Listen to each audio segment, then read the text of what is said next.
El Rijksministraat AWE tabata uno hobby special, mirando questa che è ultimo, per lo quale il segretario di Stato Alexandra Van Huffelen.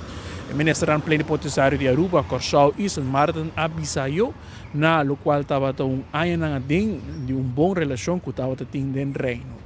Para su banda, el secretario de Estado tiene un happy recuerdo para lo cual estaba su trabajo que la ejerce y como también esta desea naturalmente nos hizo un happy éxito.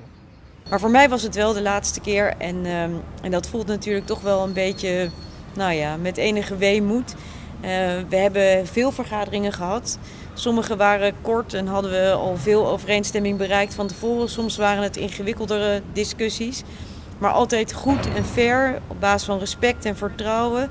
En ik ben dan ook heel blij dat we ook deze keer de Rijksministraat goed hebben af kunnen ronden. Met een aantal belangrijke besluiten ook die genomen zijn. Bijvoorbeeld de belastingverdragen die zijn goedgekeurd. Een aantal benoemingen waarover vanmiddag meer naar buiten zal kunnen komen. Voor het gemeenschappelijk hof bijvoorbeeld. En de onderzoeksraad voor veiligheid en het CFT. Wat ook belangrijk is dat we hebben ingestemd met de mogelijkheid voor Curaçao om geassocieerd lid te worden van CARICOM. En we hebben een besluit genomen over de identiteitskaart die we natuurlijk met elkaar delen. En waarvan we hebben afgesproken al op basis van eerder met elkaar overeengekomen, op een eerder overeengekomen moment, dat daar de geslachtsvermelding van zal verdwijnen. Dus er zijn denk ik een paar mooie besluiten genomen en we hebben geëindigd in een paar mooie dankjewels aan elkaar. Dus dat is ook heel fijn. We hebben natuurlijk heel lang met elkaar samengewerkt. Vanaf het moment, ik kende hem natuurlijk al langer, maar vanaf het moment dat ik begon te werken hier in Den Haag als staatssecretaris in eerste instantie op Financiën. En die samenwerking is altijd heel erg goed geweest, heel intensief.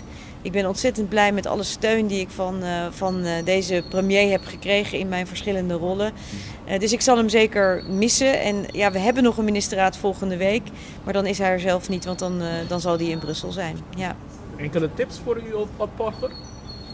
Nou ja, wat ik natuurlijk zelf heel fijn en belangrijk vind, is dat het begint natuurlijk met een goede relatie met elkaar hebben. Respect, vertrouwen, naar elkaar luisteren, openstaan voor suggesties en ideeën.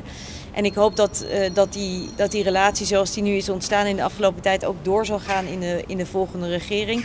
En natuurlijk zijn er nog heel veel dingen te doen samen.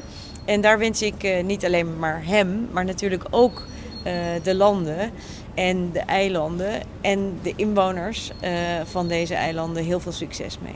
No te queda nada otro para el secretario de Estado desear a todo habitante de Isla de Aruba, Corsau, San Martín, como Isla Best Hope éxito mirando con el siguiente seguidor que el secretario de Estado da de signatura de PVV que tiene una postura más rechts. Nos lo WAC, si en verdad lo tiene continuidad de gobernación de el siguiente gabinete, este gabinete Schoof 1. Amida Marco Espinosa, voor Den Haag, Holanda. Para 24horas.com, nos te promete de noticia.